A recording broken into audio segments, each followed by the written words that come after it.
Welcome to the Integrate Project podcasts, fostering cooperation for industrial transition towards integrated multi-trophic aquaculture in the European Atlantic area.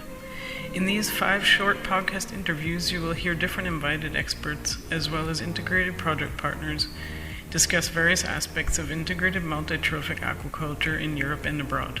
This project is co-financed by the Interreg Atlantic Area Program through the European Regional Development Fund. The content of these podcasts only reflects the speaker's views. The program authorities are not liable for any use that may be made of the information contained therein. For more information, please visit our website at www.integrate-imta.eu and follow us on Twitter at integrate_IMTA. Thanks for listening and enjoy. Hello everyone, we are in Pleubian, France at our project meeting, and the first time we've met as a partnership since the IMTA definition event in Porto 5 months ago for the definition of integrated multi-trophic aquaculture. I'm José Cabello, project technician at CTAQUA, and I'm pleased to be here with Erik-Jan Malta, project manager at CTAQUA. Erik is part of the lead partner team and is running CTAQUA's Pilot Action 3 activities. Hello Erik, how are you?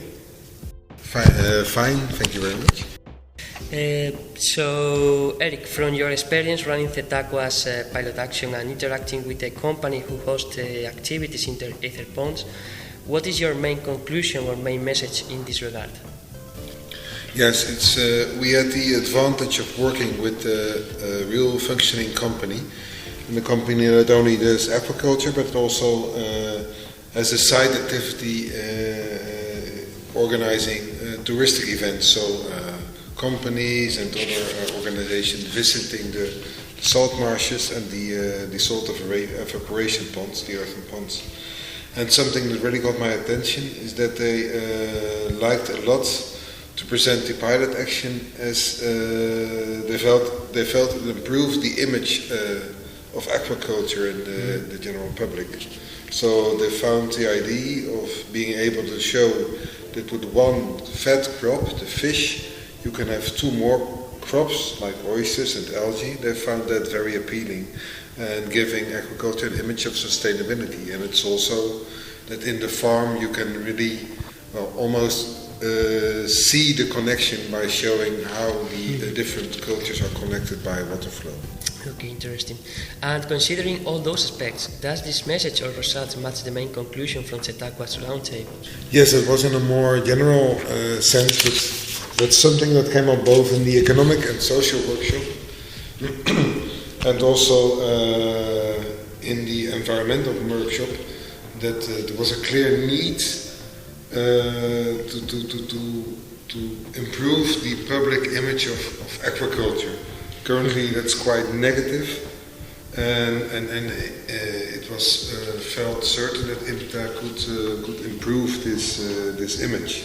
And the workshops also stressed the importance that the connection is real. It should be real. It should be shown, and therefore it has to have a solid scientific basis that you need to demonstrate. So, and for that again, it needs to be clear what IMTA is and what is not IMTA, so you need to have a definition. Mm-hmm. So in a more broader sense, that's what the workshops, also supported this conclusion from the field action.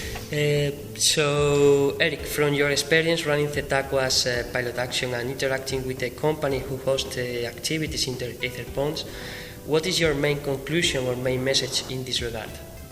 First of all, I see a strong task for the educational work package.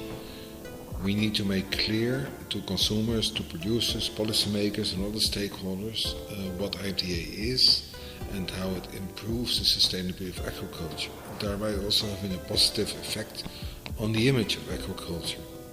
And this latter point is of course very important for producers. A specific positive image of IMTA aquaculture might increase demand of consumers for products from this type of aquaculture. Furthermore, as I said before, the sustainable image has to be based on solid scientific proof.